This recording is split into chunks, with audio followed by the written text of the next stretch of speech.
The Cavalcade of America, presented by DuPont.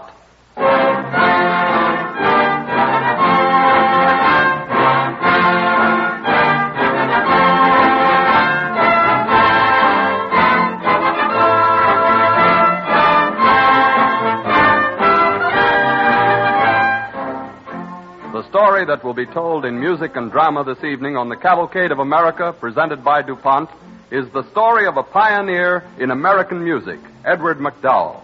And we're privileged to have with us this evening Mrs. McDowell, widow of the composer-musician, who has given us much valuable assistance in the preparation of our story.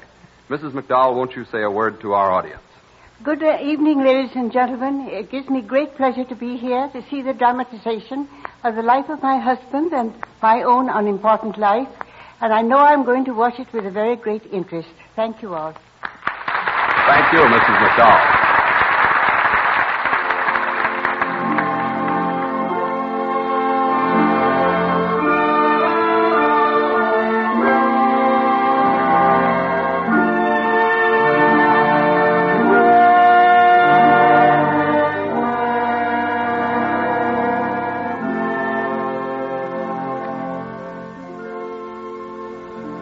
Even in the latter years of the 19th century, the standing of musicians in America was still very doubtful.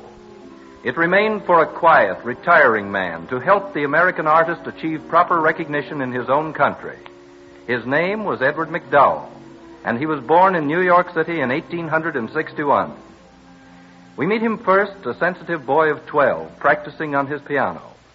He is interrupted by his grandfather, a hard-fisted old-school Quaker, who in his gruff way is genuinely fond of the boy.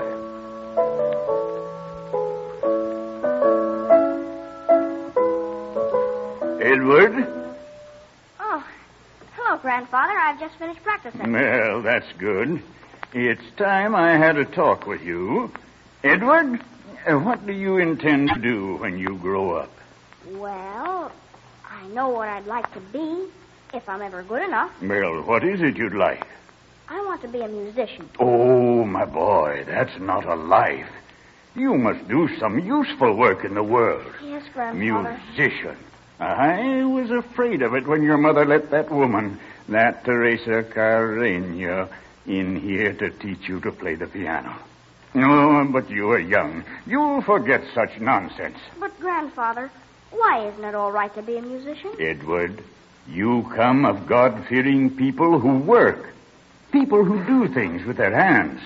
That's what made this a great country. But, Grandfather... No real man with red blood in his veins would spend his time doing parlor tricks at the piano or sawing on a fiddle in the park.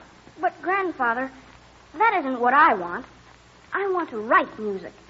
Music like Beethoven's or Brahms.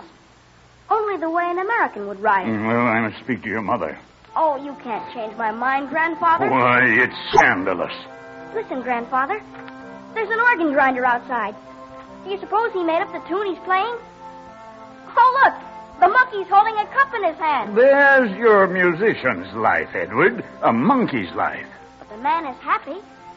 He's smiling. Well, at least he works, grinding that organ to earn his living.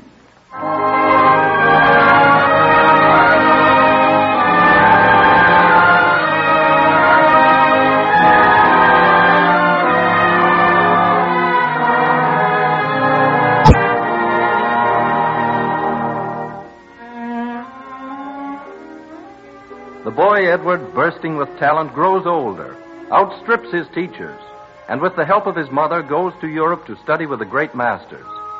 At 14, he wins a full scholarship at the National Conservatory at Paris, the first American to be so honored.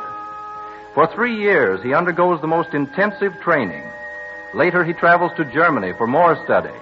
And there, Joachim Raff arranges a meeting for the young lad of 19 with Europe's greatest piano virtuoso, Franz Liszt, who agrees to listen to something quite unheard of, a concerto by an American.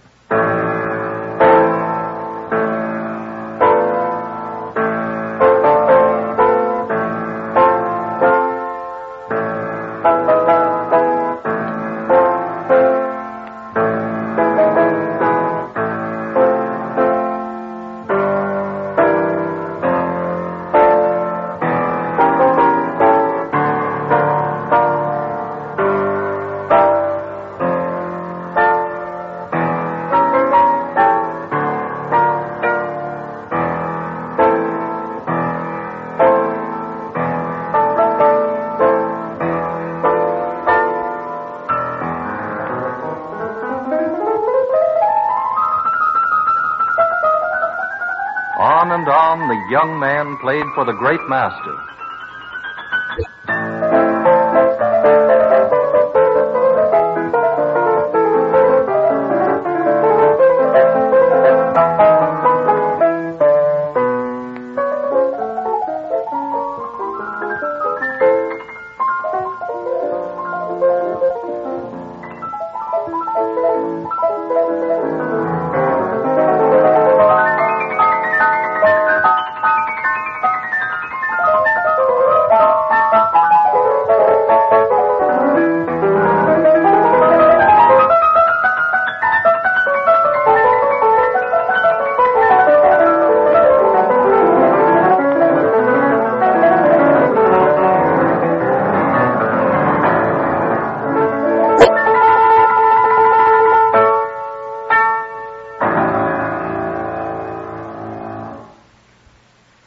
Well, Meister, that's all. Mein Junge, I do not know what to say. Well, you understand, sir, I'm ashamed to play on a piano which your fingers have touched.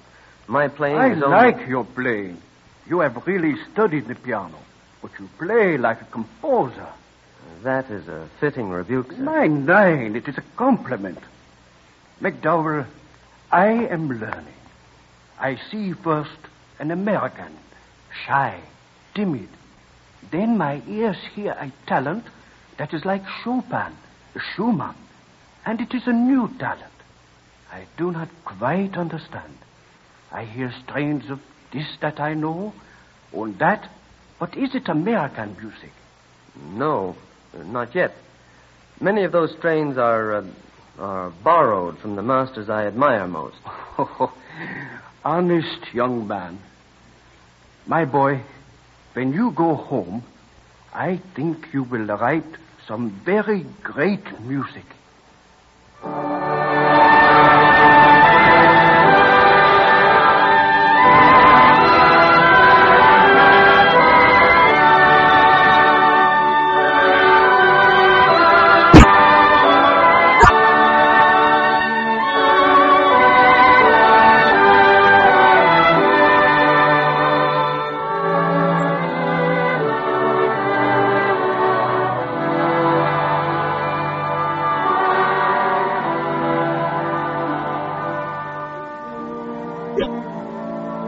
Franz Liszt used his influence to have Edward McDowell play his concerto in Zurich, and it achieved a great success. Now his path crosses that of another young American, Marion Nevins, a Connecticut girl come to Europe to study with Clara Schumann, wife of the great musician Robert Schumann. Madame Schumann accepted her as a pupil, but was suddenly taken ill. Joachim Raff, interested in the talented young girl, insisted upon her taking lessons from McDowell. He sends Marion to see the young pianist-composer. Oh, please sit down, Miss Nevins. Thank you, Mr. McDowell. Well, now tell me, why did you come to Europe to study music and end by asking lessons of an American? Madame Schumann was taken ill, and Herr Raff sent me to you. He said you were young and that you spoke English, that you'd make a good teacher for me.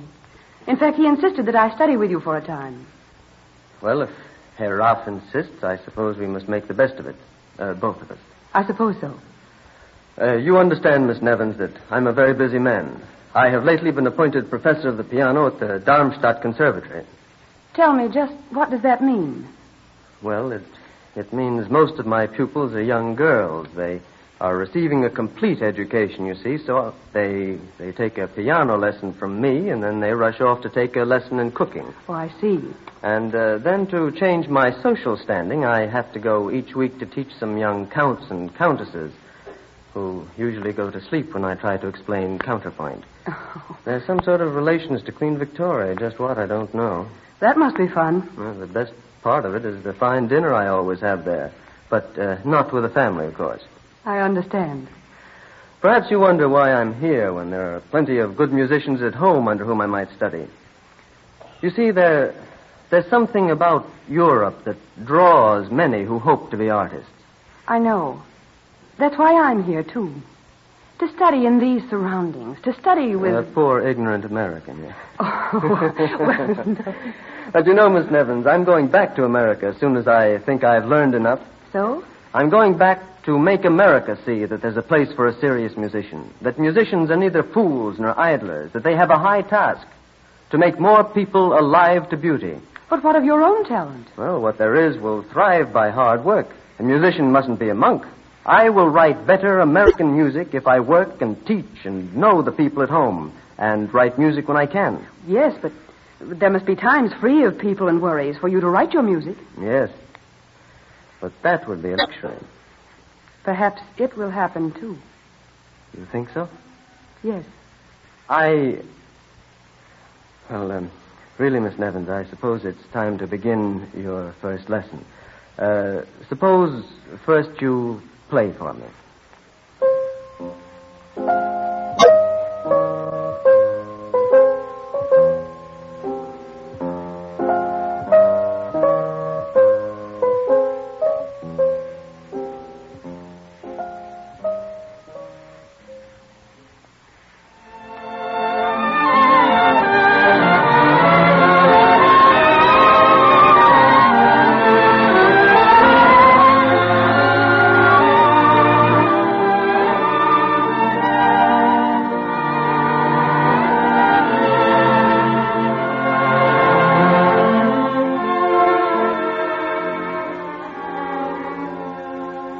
It was a strange combination of circumstances that when Marion Nevins first visited Edward McDowell, she did not want to study the piano with him, neither did he wish to teach her. He listened while she played. She thought she played very well, but McDowell said, "You have a fine talent, but you can't play the piano yet. Someday you will." And that was the beginning of their friendship. In 1884, when Edward McDowell went back to America, he and Miss Nevins were married at her old home near New London, Connecticut. Through the years, he carried out his ideal, giving concerts, teaching, composing, and as his position became more secure, pointing the way for all American artists to win the faith and respect of their country. Among his writings shortly after his return was a short piece called Scotch Poem, which Don Voorhees and our DuPont Cavalcade Orchestra will play now.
In 1896, the McDowells bought a deserted farmhouse situated on a 100-acre tract of land at Peterborough, New Hampshire.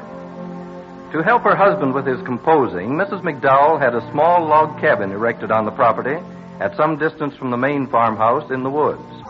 In it were a piano, a fireplace, a table, a chair. It was plain, with nothing to distract his attention, a place for work. The building of this first cabin was to have far-reaching results, not only upon McDowell himself, but upon other Americans, in every line of art. In it, McDowell did much of his best work. His place of relaxation was the music room of the remodeled farmhouse, Hillcrest. Mrs. McDowell sits at the piano in this music room.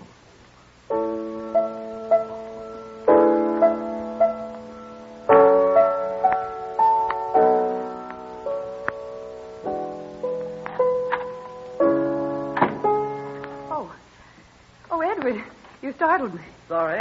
I'm sorry I was late coming home. I was talking with 2 or 3 of the Peterborough men.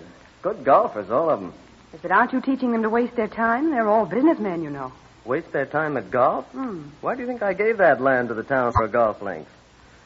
So that a lot of people would get out in the open air and forget the daily drudgery of life. Well, I hope you'll forgive one of those golfers for what he said last week about your music. Well, what was that? He said that when he heard music, he wanted to hear a tune.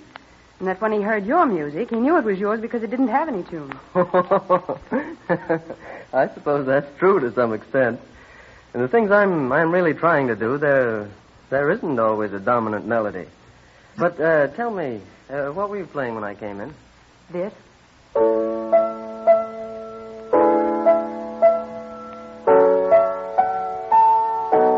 That's not bad.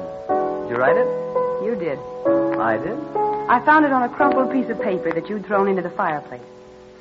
I was just about to light it with a match. Marion, you know you're not supposed to rescue those scraps of paper from the fire. But Edward... My theory still holds that a man must keep up his technique of writing just as a musician must practice at his instrument. I know. But I happened to glance at this one before I burned it. I liked the melody, so I kept it to show you. Well, let me see it.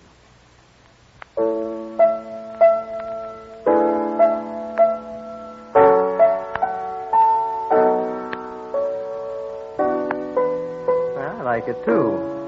That's not bad at all. Then am I forgiven for rescuing it? I'm sorry if I sounded cross. You know what gave me the idea for this? Something you saw, as usual? Uh-huh. The first thing I noticed this morning outside the door. A wild rose. Yes. Yes.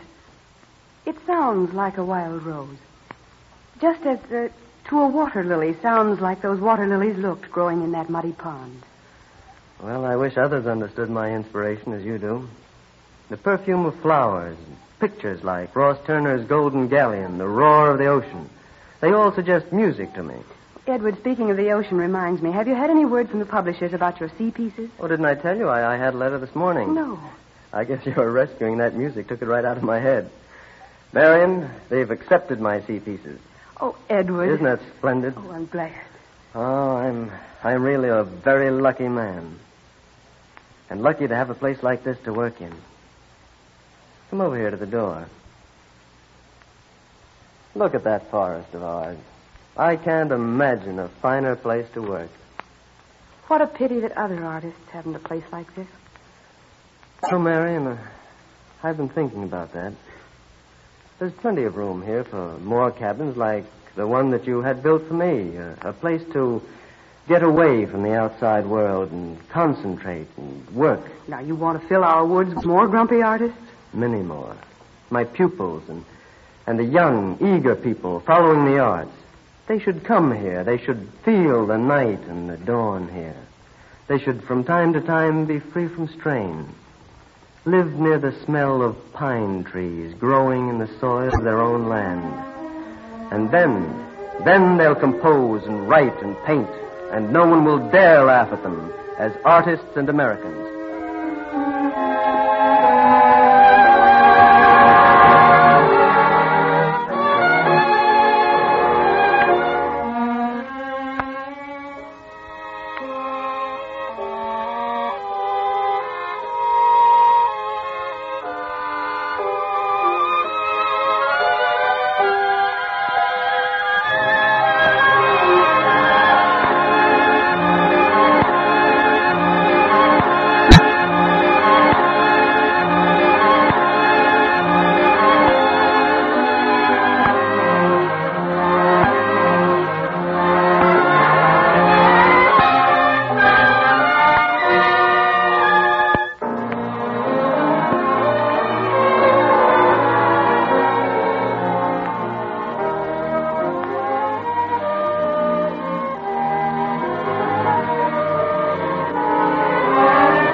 That was Nautilus, one of McDowell's sea pieces.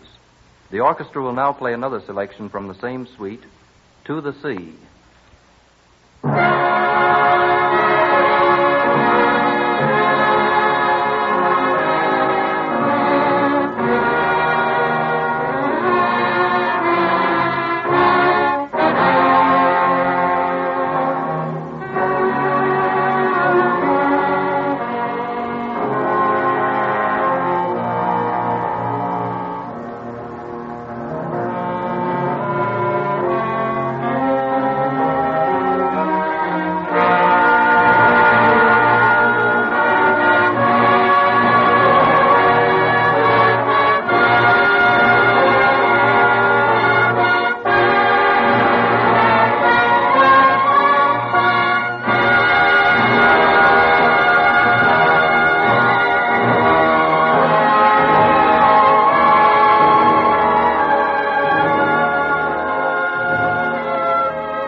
Edward McDowell died in early middle age, but his wife carried out their dream, and the celebrated Peterborough colony has been and is the haven of many artists in every line of artistic endeavor.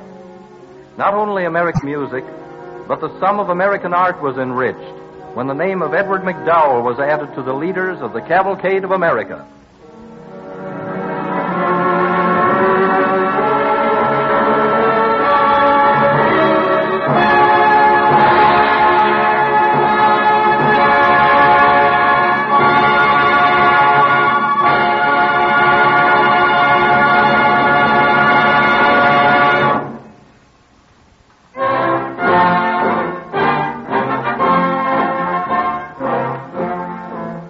Research chemistry is constantly at work exploring 1,000 fields in a tireless search for better products.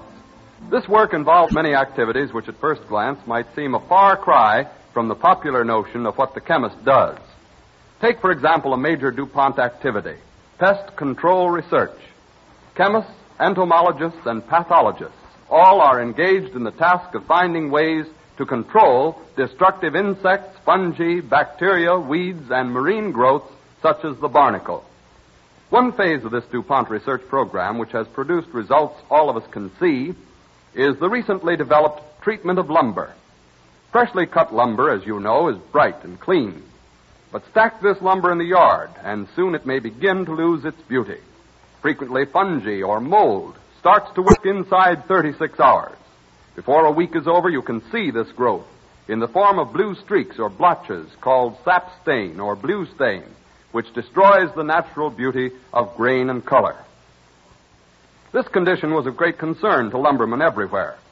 But chemistry went to work and found ways to solve this problem. DuPont perfected the chemical product now sold under the trademark Lignasan. Freshly cut boards are dipped in it, and the result is lumber protected from the discoloring ravages of fungi, lumber that retains its bright attractiveness, whether it be boards or large planks for building or the thin cuts used for strawberry boxes and crates. Another important contribution of the chemist to the life and usefulness of lumber is the development of a product called chromated zinc chloride. Wood impregnated under pressure with this chemical does not catch fire so easily.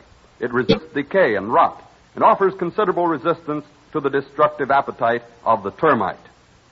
This wood treatment research is a good example of how the work of the chemist touches the daily lives of all of us as he improves existing products and creates new ones in a constant effort to produce better things for better living through chemistry.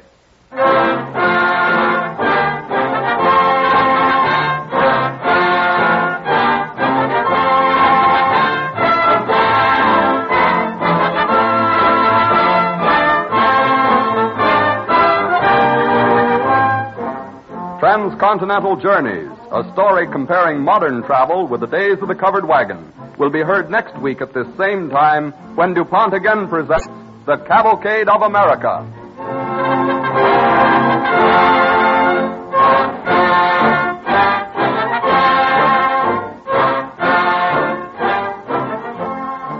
This is the Columbia Broadcasting System.